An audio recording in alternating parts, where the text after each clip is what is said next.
देवर्षि नारद से संवाद करते हुए ब्रह्मा जी कहते हैं, हे देवर्षि, अनंत भगवान ने प्रलय के जल में डूबी हुई पृथ्वी का उद्धार करने के लिए समस्त यज्ञमय वाराह शरीर ग्रहण किया था। आदि दैत्य हिरण्याक्ष जल के अंदर ही लड़ने के लिए उनके सामने आया।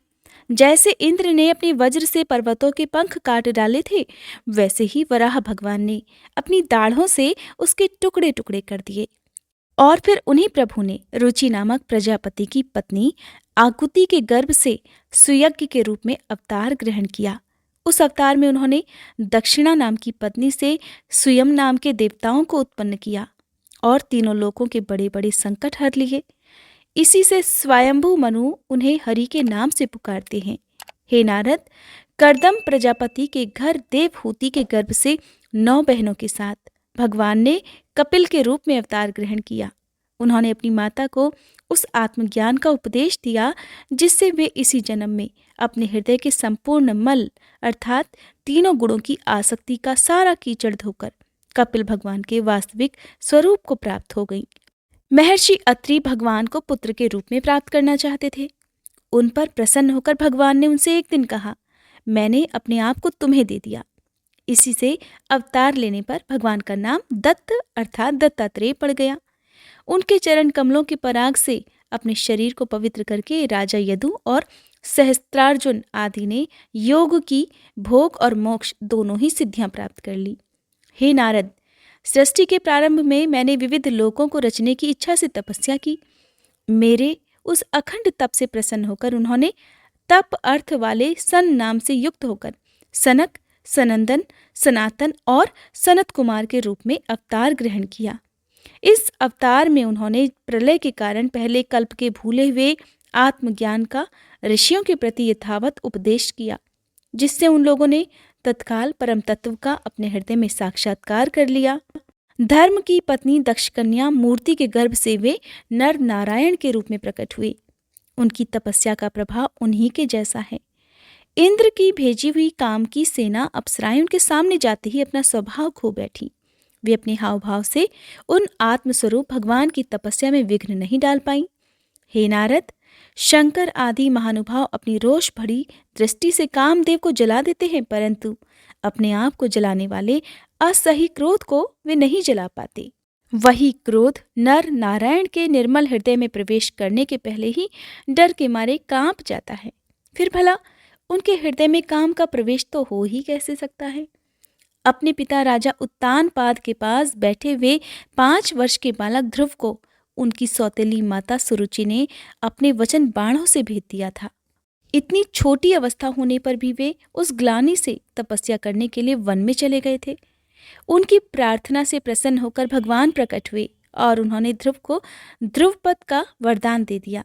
आज भी ध्रुव के ऊपर नीचे प्रदक्षिणा करते हुए दिव्य महर्षिगण उनकी स्तुति गान करते रहते हैं। कुमार्गामी विनका ऐश्वर्य और पुरुष ब्राह्मणों के हुंकार रूपी वज्र से जलकर भस्म हो गया। वो नरक में गिरने लगा।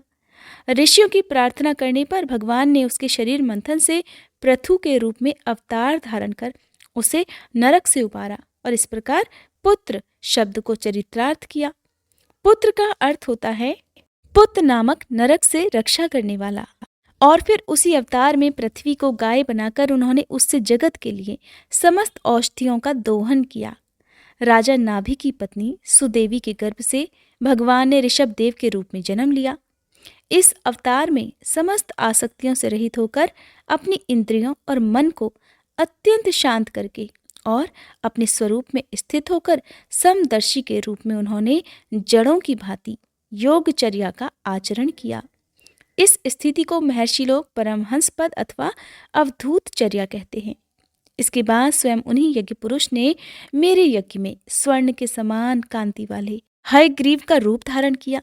भगवान का ये विग्रह वेदमय, यज्ञमय और सर्वदेवमय है। उन्हीं की नासिका से श्वास के रूप में वेदवाणी प्रकट हुई। चाक्षुष मनवंतर के अंत में भावी मनु सत्यव्रत ने मत्स्य रूप में भगवान को प्राप्त किया। उस समय पृथ्वी रूप नौका के आश्रय होने के कारण ही वे समस्त जीवों के आश्रय बने। प्रलय के उस भयंकर जल में मेरे मुख से गिरे हुए वेदों को लेकर वे उसी में विहार करते रहे। जब मुख्य मुख्य देवता और दानव अमृत की प्राप्ति के लिए क्षीर सागर को मथ रहे थे, तब भगवान ने कच्छप के रूप में अपनी पीठ पर मंदराचल धारण कर लिया। उस समय पर्वत के घूमने के कारण उसकी रगड़ से उनकी पीठ की खुजलाहट थोड़ी मिट गई, जिससे वे कुछ क्षणों तक सुख की नींद सो पाए थे। देवताओं का महान भय मिटाने के लिए ही उन्होंने नरसिंह का रूप धारण किया। फड़कती हुई भौहों और तीखी दाढ़ों से उनका मुख बड़ा डरावना लगता था। हिरण्यकश्यपु ने देखते ही हाथ में गदा लेकर उन पर टूट पड़ा।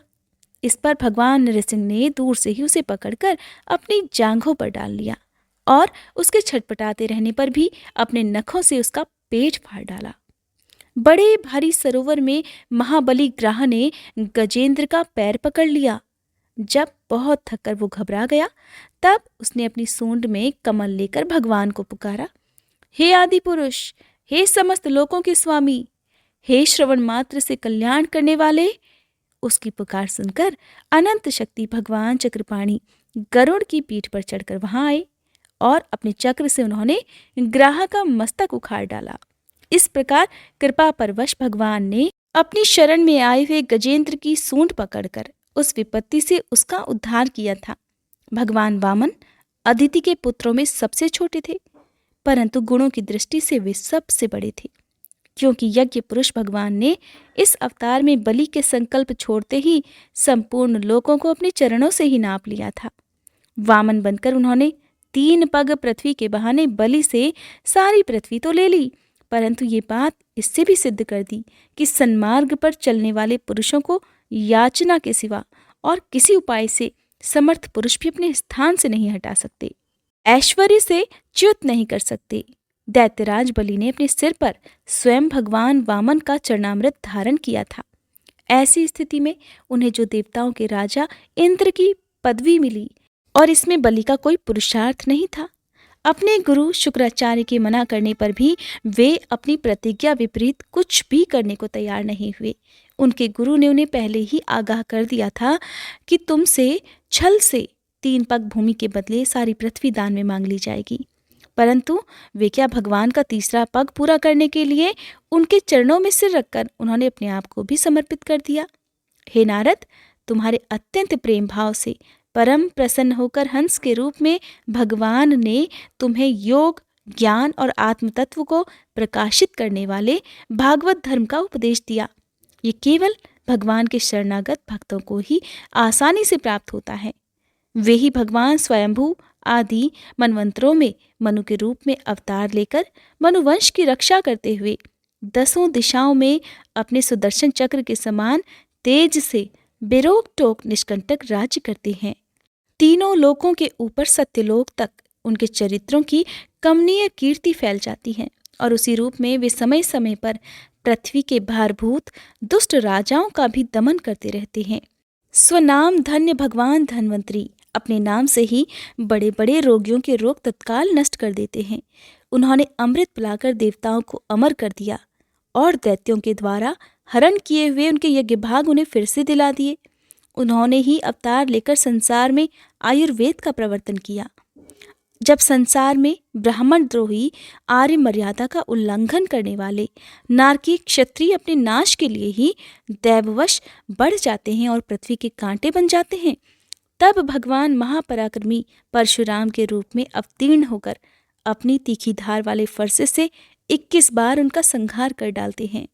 मायापति भगवान हम पर अनुग्रह करने के लिए अपनी कलाओं भरत, शत्रुघ्न और लक्ष्मण के साथ श्री राम के रूप से इक्ष्वाकु के वंश में अवतीर्ण होते हैं। इस अवतार में उन्होंने पिता की आज्ञा का पालन करने के लिए अपनी पत्नी और भाई के साथ वन को प्रस्थान किया। उसी समय उनसे विरोध करके रावण उनके हाथों मर जाता है। त्रिपुर विमान को जलाने के लिए उद्धत शंकर के समान जिस समय भगवान राम शत्रु की नगरी लंका को भस्म करने के लिए समुद्र तट पर पहुंचते हैं, उस समय सीता के वियोग के कारण बढ़ी हुई क्रोधाग्नि से उनकी आंखें इतनी लाल हो जाती हैं कि उनकी दृष्टि से ही समुद्र के मगरमच्छ, सांप और ग्रह आदि जीव जलने लगते हैं, और भय से थर थर कांपता हुआ समुद्र झटपट उन्हें मार्ग दे देता है। जब रावण की कठोर छाती से टकराकर इंद्र के वाहन ऐरावत तक के दांत चूर चूर होकर चारों ओर फैल गए थे, जिससे दिशाएं तक सफेद हो गई थी, तब दिग्विजयी रावण घमंड से फूलकर हंसने लगा था। वही रावण जब श्री रामचंद्र की पत्नी सीता जी को चुराकर ले जाता है और युद्ध के मैदान में उनसे लड़ने के लिए गर्वपूर्वक आता है, तब भगवान श्री राम के धनुष की टंकार से ही उसका वह घमंड प्राणों के साथ उसी समय विलीन हो जाता है। जिस समय झुंड के झुंड दैत्य पृथ्वी तक को रौंद डालेंगे, उस समय उसका भार उतारने के लिए भगवान अपने सफेद और काले केश से बलराम और श्री कृष्ण के रूप में कला अवतार धारण करेंगे। यहाँ पर केशों के अवतार धारण करने का अभिप्राय ये है कि पृथ्वी का भार उतारने के लिए तो भगवान का एक केश ही काफी है। इसके अलावा श्री बलराम जी और श्री कृष्ण के वर्णों की सूचना देने के लिए भी उन्होंने क्रमशः सफेद और काले केशों का अवतार कहा गया है। वे अपनी महिमा को प्रकट करने वाले इतने अद्भुत चरित्र करेंगे कि संसार के मनुष्य उनकी लीलाओं का रहस्य बिल्कुल नहीं समझ पाएंगे। बचपन में ही पूतना के प्राण हर लेना, 3 महीने की अवस्था में पैर उछालकर बड़ा भारी चकड़ा उलट देना और घुटनों के बल चलते चलते आकाश को छूने वाले यमलार्जुन वृक्षों के बीच में जाकर उन्हें जड़ सहित उखाड़ डालना, ये सब कर्म ऐसे हैं जिन्हें भगवान के सिवा और कोई नहीं कर सकता। जब कालिया नाग के विष से दूषित हुआ यमुना जल पीकर बछड़े और गोप बालक मर जाएंगे, तब वे अपनी सुधामयी कृपा दृष्टि की वर्षा से ही उन्हें जीवित कर देंगे और यमुना जल को शुद्ध करने के लिए वे उसमें विहार भी करेंगे तथा विष की शक्ति से जीभ लपलपाते हुए कालिया नाग को वहां से निकाल देंगे। उसी दिन रात के समय जब सब लोग वहीं यमुना तट पर सो जाएंगे और दावाग्नि से आसपास का मूंज का वन चारों ओर से जलने लगेगा, तब बलराम जी के साथ वे प्राण संकट में पड़े हुए ब्रजवासियों को उनकी आंखें बंद कराकर उस अग्नि से बचा लेंगे। उनकी ये लीला भी अलौकिक ही होगी। उनकी शक्ति वास्तव में अचिंत्य है।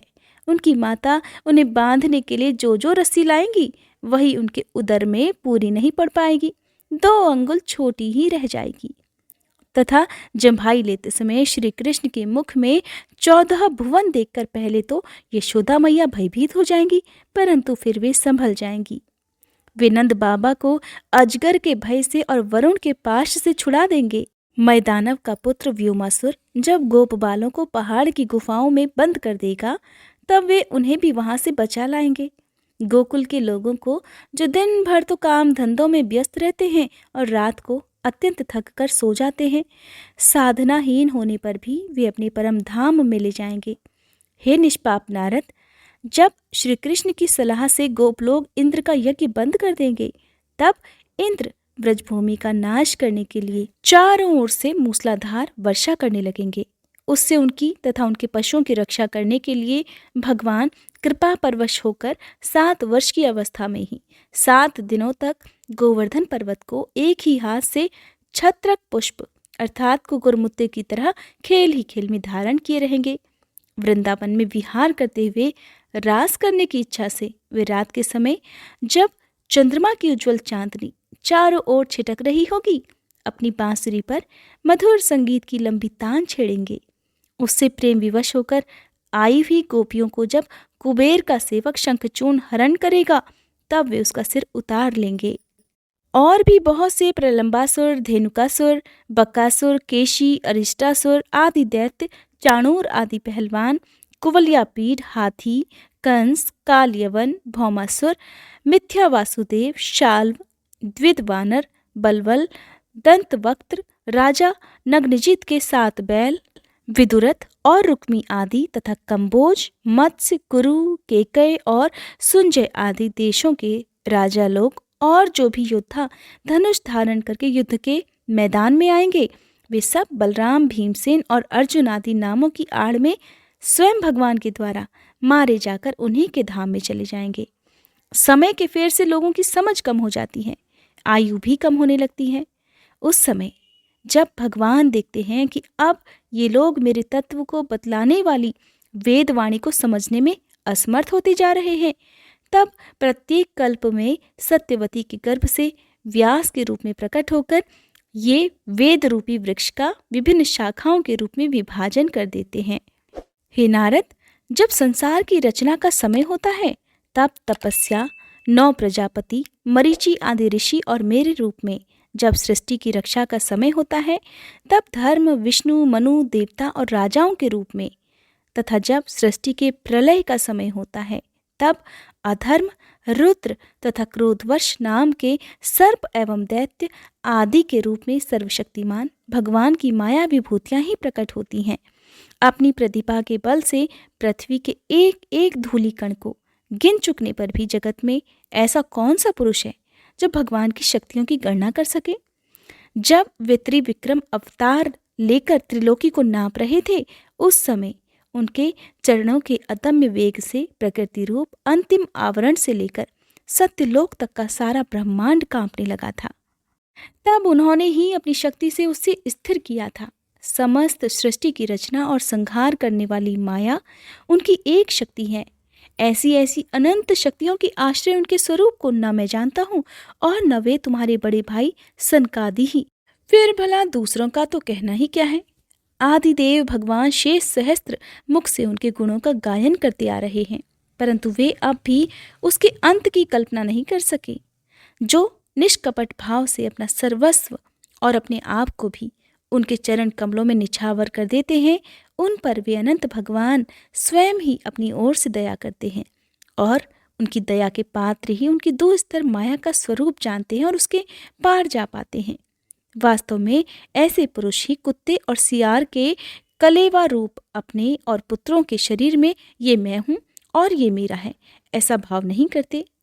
प्यारे नारद, परम पुरुष की उस योग माया को मैं जानता हूँ तथा तुम लोग भगवान शंकर, दैत्य कुलभूषण प्रहलाद, शतरूपा, मनु, मनुपुत्र, प्रियव्रत आदि प्राचीन वर्ही, ऋभु और ध्रुव भी जानते हैं। इसके सिवा इक्ष्वाकु, पुरुरवा, मुचुकंद, गाधी, अलर्क, दिलीप, सौभरी, शिबी, देवल, पिपलाद, उद्धव, पराशर, भूरिशेन, विभीषण, हनुमान, शुकदेव, अर्जुन, विदुर और श्रुतदेव आदि महात्मा भी जानते हैं, जिन्हें भगवान के प्रेमी भक्तों का सस्वभाव बनाने की शिक्षा मिली है। वे स्त्री, शूद्र, हूण, भील और पाप के कारण पशु पक्षियों आदि योनियों में रहने वाले भी भगवान की माया का रहस्य जान जाते हैं और फिर इस संसार सागर से सदा के लिए पार हो जाते हैं। फिर जो लोग वैदिक सदाचरण का पालन करते हैं, उनके संबंध में तो कहना ही क्या। किसी भी वैदिक या लौकिक शब्द की पहुंच वहां तक नहीं है।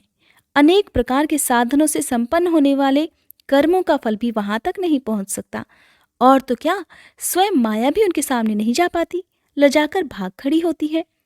परम पुरुष भगवान का वही परम पद है।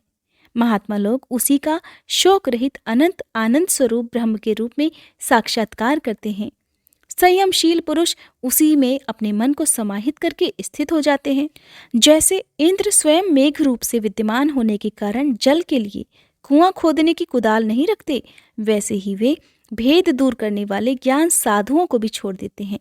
समस्त कर्मों के फल भी भगवान ही देते हैं, क्योंकि मनुष्य अपने स्वभाव के अनुसार जो भी शुभ कर्म करता है वो सब उन्हीं की प्रेरणा से होता है।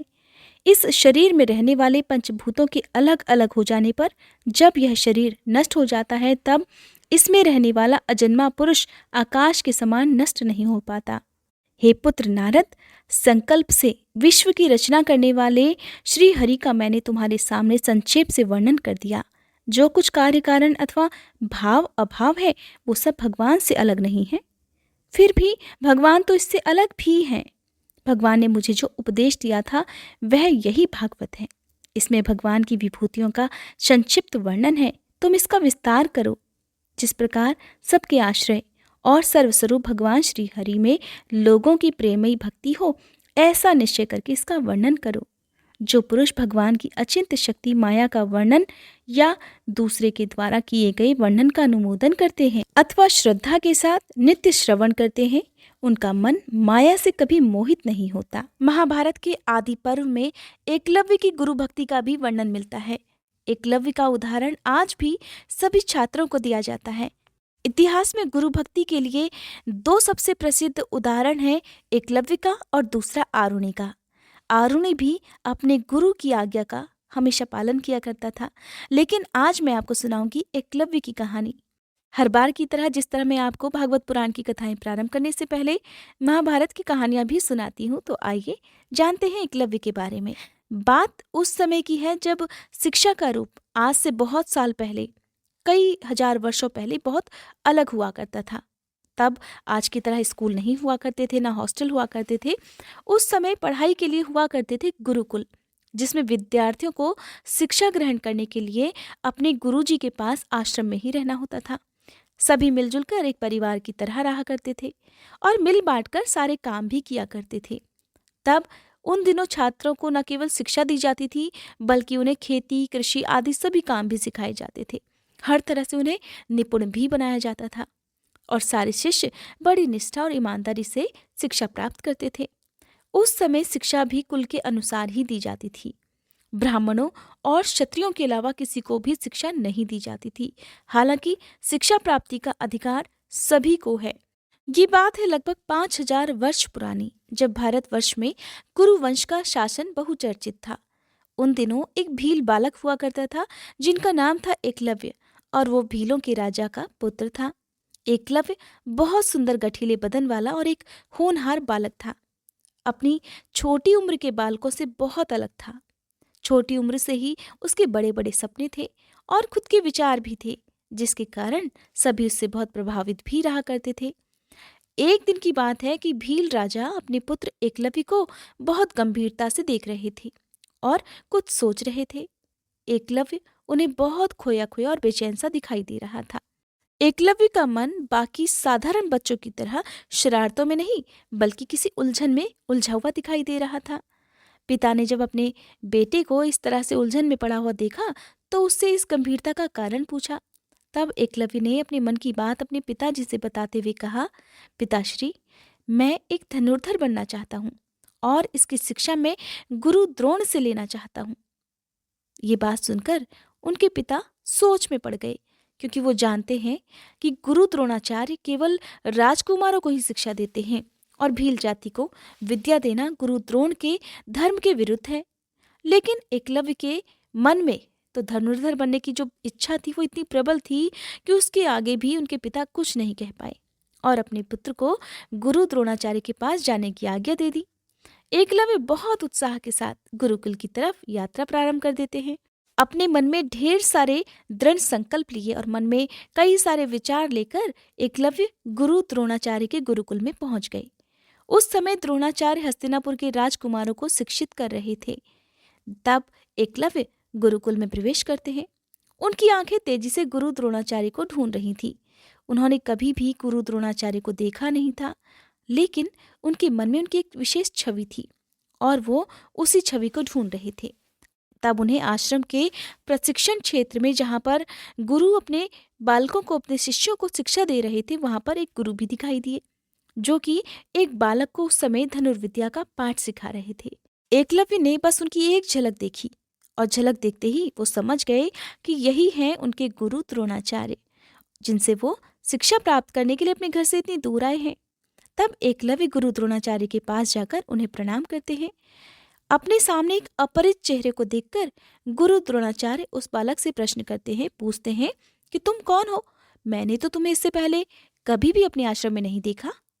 तब एकलव्य विनम्र भाव से हाथ जोड़कर कहते हैं, हे गुरुश्रेष्ठ, मैं भीलों के राजा का पुत्र एकलव्य हूँ और मेरी बड़ी इच्छा है कि आप मुझे धनुर्विद्या सिखाएं। अगर आप मुझे धनुर्विद्या सिखाएंगे तो आपकी बड़ी कृपा होगी। तब द्रोणाचार्य कहने लगते हैं, तुम भील हो, अर्थात शास्त्रों के नियमानुसार तुम एक शूद्र जाति के बालक हो, और हे बालक, मैं एक उच्च कुलीन ब्राह्मण हूँ और शास्त्रों के अनुसार मैं केवल उच्च कुल अर्थात राज परिवार और ब्राह्मण के बालकों को ही शिक्षा दे सकता हूँ और यही मेरा धर्म है। मैं तुम्हारी कोई मदद नहीं कर सकता और ये मेरे धर्म के विरुद्ध भी होगा। एकलव्य को गुरु की बातें सुनकर बड़ा दुख हुआ। उसे इतना गहरा आघात लगा कि वो शीश झुकाए काफी देर तक ऐसे ही चुपचाप खड़ा रहा। एकलव्य के पास में ही एक बालक वहां पर खड़ा हुआ था, जिसने एकलव्य को वहां से जाने के लिए कह दिया। वो बालक और कोई नहीं बल्कि अर्जुन था, जिसने एकलव्य से कहा कि क्या तुम्हें जातिगत नियमों का जरा भी ज्ञान नहीं, जो तुम गुरुश्रेष्ठ से विद्या सीखने की इच्छा लेकर यहाँ आए हो? इस तरह अर्जुन एकलव्य को आश्रम से अपमानित कर बाहर जाने का रास्ता दिखा देते हैं। अब एकलव्य भारी सा मन लेकर उस आश्रम से बाहर निकल गए, लेकिन उनके मन में धनुर्धर बनने की जो इच्छा थी ना, उसमें जरा भी परिवर्तन नहीं आया। उन्होंने और ज्यादा दृढ़ निश्चय पाकर अपने आप को उस लक्ष्य के प्रति झोंक दिया जो उनके मन में लगातार चल रहा था कि उन्हें अब किसी भी हाल में एक श्रेष्ठ धनुर्धर बनना ही है। फिर वो अपने क्षेत्र में आकर जंगल के एक बिल्कुल शांत स्थान को चुनते हैं, उसे साफ करते हैं और फिर वहाँ वो बनाते हैं गुरु द्रोणाचार्य की एक भव्य प्रतिमा। और फिर जब प्रतिमा बन जाती है तो फिर उसकी हर दिन सबसे पहले पूजा कर उसी प्रतिमा के सामने धनुर्विद्या का अभ्यास करते हैं। अपनी लगन और गुरु भक्ति के प्रति निष्काम श्रद्धा और भक्ति के कारण एकलव्य की कला दिन प्रतिदिन निखरती जा रही थी। और इस तरह अभ्यास करते करते एकलव्य महान धनुर्धर बनने की दिशा में आगे बढ़ते जा रहे थे। कुछ वर्षों के बाद एक दिन एकलव्य जंगल में अभ्यास कर रहे थे, तभी वहां पर एक कुत्ता आकर भौंकने लगता है जो उनके अभ्यास में बाधा डाल रहा था। पहले तो एकलव्य उस कुत्ते के भौंकने की आवाज को नजरअंदाज करते रहे, लेकिन जब बहुत देर हो गई और कुत्ता लगातार भौंकता रहा तो उन्हें उस पर गुस्सा आ गया और वो अपना धनुष उठाकर कुत्ते की तरफ निशाना साधते हुए कुत्ते को बिना जरा सा आघात पहुंचाए उसके मुंह में तीरों को इस तरह से डाल देते हैं कि कुत्ते का मुंह खुला का खुला रह जाता है और उसे दर्द भी नहीं होता। इस तरह से कुत्ते का भौंकना भी बंद हो गया था। उसी समय उस वन में कुछ दूरी पर गुरु द्रोणाचार्य के साथ सभी राजकुमार भी अभ्यास कर रहे थे। तब सभी की नजर उस कुत्ते पर पड़ी, जिसे देखकर गुरु द्रोणाचार्य बड़े आश्चर्यचकित रह गए। अब उनके मन में ये जिज्ञासा उठी कि आखिरकार कौन ऐसा महान धनुर्धर है जिसने इतनी अच्छी तरह से इस कुत्ते का भौंकना बंद कर दिया। अब गुरु द्रोणाचार्य का मन भी उस महान धनुर्धर से मिलने का हो गया और सभी के साथ वन में उस महान धनुर्धर की खोज में वे निकल पड़े। कुछ दूरी पर ही उन्हें एकलव्य दिखाई दे गए, जिसे वो पहचान नहीं पाए और पूछने लगे, क्या तुम ही वो धनुर्धर हो जिसने इस कुत्ते का भौंकना बंद कर दिया है? तब एकलव्य ने उसी विनम्रता से प्रणाम करते हुए हाँ में शीश झुकाया और कहने लगे, हाँ गुरुवर, ये काम मैंने ही किया है। तब गुरु द्रोणाचार्य हैरान होकर कहते हैं कि हे महान शिष्य, मैं तुम्हारे गुरु से मिलना चाहता हूँ जिन्होंने तुम्हें इस काबिल बनाया है। तब एकलव्य ने अपना शीश झुकाकर कहा, मेरे महान आदरणीय गुरु का नाम गुरु द्रोणाचार्य है। ये सुनकर गुरु द्रोणाचार्य हैरानी में पड़ गए और कहने लगे, ऐसा कैसे संभव है? द्रोण तो मेरा नाम है और मैं तुम्हारा गुरु नहीं हूं। तब एकलव्य गुरु द्रोणाचार्य को उनकी प्रतिमा दिखाते हैं और फिर भूतकाल में हुई वो घटना भी याद दिलाते हैं जब उनके गुरु ने उन्हें अपमानित कर अपने शिक्षा क्षेत्र से बाहर निकाल दिया था, उन्हें शिक्षा देने से ही मना कर दिया था। तब कहने लगे, हे गुरुवर, मैं वही भील बालक हूँ जो आपसे शिक्षा ग्रहण करने की इच्छा लेकर गुरुकुल में आया था।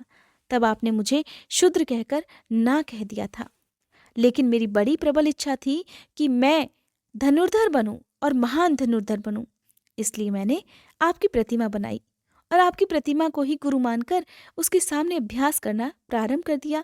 तभी आपके आशीर्वाद से ही मैं एक महान धनुर्धर बन सका।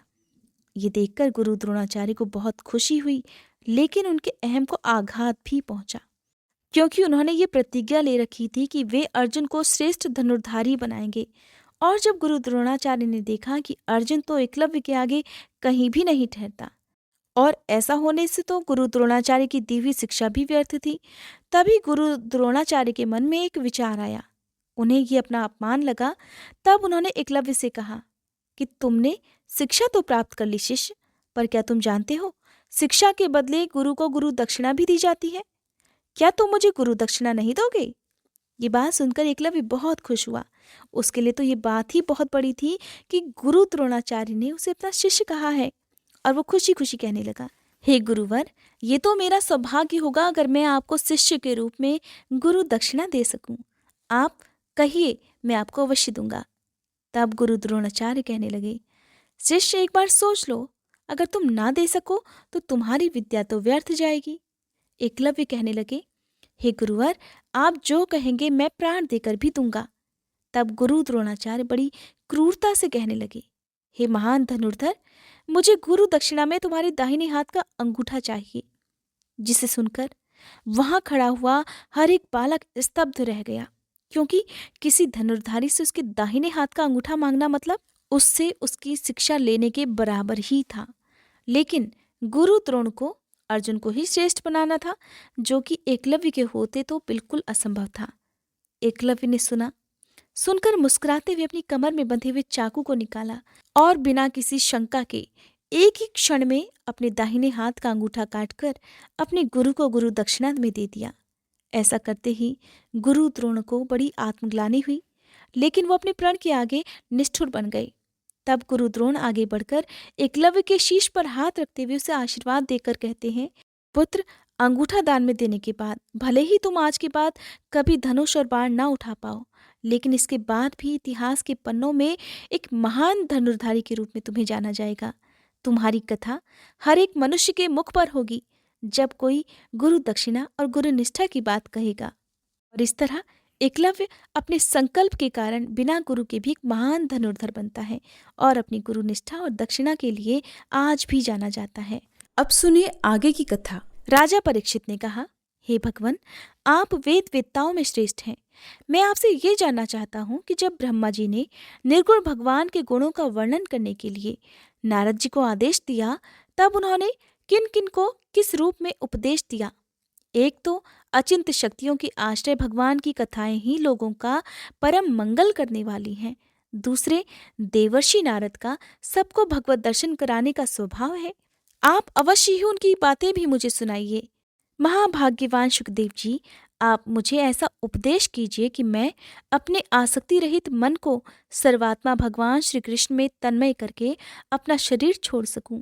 जो लोग उनकी लीलाओं का श्रद्धा के साथ नित्य श्रवण और कथन करते हैं, उनके हृदय में थोड़े ही समय में भगवान प्रकट हो जाते हैं। श्री कृष्ण कान के छिद्रों के द्वारा अपने भक्तों के भावमय हृदय कमल पर जाकर बैठ जाते हैं, और जैसे शरद ऋतु जल का गंदलापन मिटा देती है, वैसे ही वे भक्तों के मनोमल का नाश कर देते हैं। जिसका हृदय शुद्ध हो जाता है, वह श्री कृष्ण के चरण कमलों को एक क्षण के लिए भी नहीं छोड़ते। जैसे मार्ग के समस्त क्लेशों से छूटकर घर आया हुआ पथिक अपने घर को नहीं छोड़ता। हे भगवान, जीव का पंचभूतों के साथ कोई संबंध नहीं है, फिर भी इसका शरीर पंचभूतों से ही बनता है। तो क्या स्वभाव से ही ऐसा होता है अथवा किसी कारणवश? आप इस बात का मर्म पूर्ण रीति से जानते हैं। आपने बतलाया कि भगवान की नाभि से वह कमल प्रकट हुआ जिससे लोगों की रचना हुई। हे सुखदेव जी महाराज, पहले आपने बतलाया था कि विराट पुरुष के अंगों से लोक और लोकपालों की रचना हुई, और फिर ये भी बताया कि लोक और लोकपालों के रूप में उसके अंगों की कल्पना हुई। इन दोनों बातों का तात्पर्य क्या है? महाकल्प और उनके अंतर्गत अवान्तर कल्प कितने हैं? भूत, भविष्यत और वर्तमान काल का अनुमान किस प्रकार किया जाता है? क्या स्थूल देहाभिमानी जीवों की आयु भी बंधी हुई है? हे ब्राह्मण श्रेष्ठ, काल की सूक्ष्म गति, त्रुटि आदि और स्थूल गति वर्ष आदि किस प्रकार से जाने जाते हैं? विविध कर्मों से जीवों की कितनी और कैसी गतियां होती हैं? देव, मनुष्य आदि योनियां सत्व, रज, तम इन 3 गुणों के फलस्वरूप ही प्राप्त होती हैं। उनको चाहने वाले जीवों में से कौन कौन किस किस योनि को प्राप्त करने के लिए किस किस प्रकार से कौन कौन से कर्म स्वीकार करते हैं? पृथ्वी, पाताल, दिशा, आकाश, ग्रह, नक्षत्र, पर्वत, नदी, समुद्र, द्वीप और उनमें रहने वाले जीवों की उत्पत्ति कैसे होती है? ब्रह्मांड का परिमाण भीतर और बाहर दोनों प्रकार से कैसा होता है, ये भी बताइए। साथ ही महापुरुषों के चरित्र, वर्णाश्रम के भेद और उनके धर्म का निरूपण भी कीजिए। युगों के भेद, उनके परिमाण और उनके अलग अलग धर्म तथा भगवान के विभिन्न अवतारों के परम आश्चर्यमय चरित्र भी बतलाइए। मनुष्यों के साधारण और विशेष धर्म कौन कौन से हैं? विभिन्न व्यवसाय वाले लोगों के, राजर्षियों के और विपत्तियों में पड़े हुए लोगों के धर्म का भी उपदेश कीजिए। तत्वों की संख्या कितनी है? उनके स्वरूप और लक्षण क्या है? भगवान की आराधना की और अध्यात्म योग की विधि क्या है? योगेश्वरों को क्या क्या ऐश्वर्य प्राप्त होते हैं तथा अंत में उन्हें कौन सी गति मिलती है? प्रलय के समय जो जीव प्रकृति में लीन रहते हैं, उनकी उत्पत्ति कैसे होती है? पाखंड की उत्पत्ति कैसे होती है? आत्मा के बंध मोक्ष का स्वरूप क्या है और वह अपने स्वरूप में किस प्रकार स्थित होता है। भगवान तो परम स्वतंत्र है, वे अपनी माया से किस प्रकार क्रीड़ा करते हैं और फिर उसे छोड़कर साक्षी के समान उदासीन कैसे हो जाते हैं। हे भगवान, मैं ये सब आपसे पूछ रहा हूँ। इस समय मैं आपकी शरण में हूँ। हे महामुने, आप कृपा करके क्रमशः इसका तात्विक निरूपण कीजिए। इस विषय में तो आप स्वयंभू ब्रह्मा के समान परम प्रमाण हैं। दूसरे लोग तो अपनी पूर्व परंपरा से सुनी सुनाई बातों का ही अनुष्ठान करते हैं। हे महामुने, आप मेरे भूख प्यास की चिंता ना करें। मेरे प्राण कुपित ब्राह्मण के श्राप के अतिरिक्त और किसी कारण से निकल ही नहीं सकते, क्योंकि मैं तो आपके मुखारविंद से निकलने वाली भगवान की अमृतमयी लीला कथा का पान कर रहा हूँ। सूत जी कहते हैं, हे शौनकादि ऋषियों, जब राजा परीक्षित ने संतों की सभा में भगवान की लीला कथा सुनाने के लिए इस प्रकार प्रार्थना की, तब श्री सुखदेव जी को बड़ी प्रसन्नता हुई। उन्होंने उन्हें वही वेद तुल्य श्रीमद् भागवत महापुराण सुनाया जो ब्रह्मकल्प के आरंभ में स्वयं भगवान ने ब्रह्मा जी को सुनाया था। पांडव शिरोमणि परीक्षित ने उनसे जो जो प्रश्न किए थे, वे उन सबका उत्तर क्रमशः देने लगे। इसके आगे का वृत्तांत आप सभी अगले अध्याय में सुनिएगा।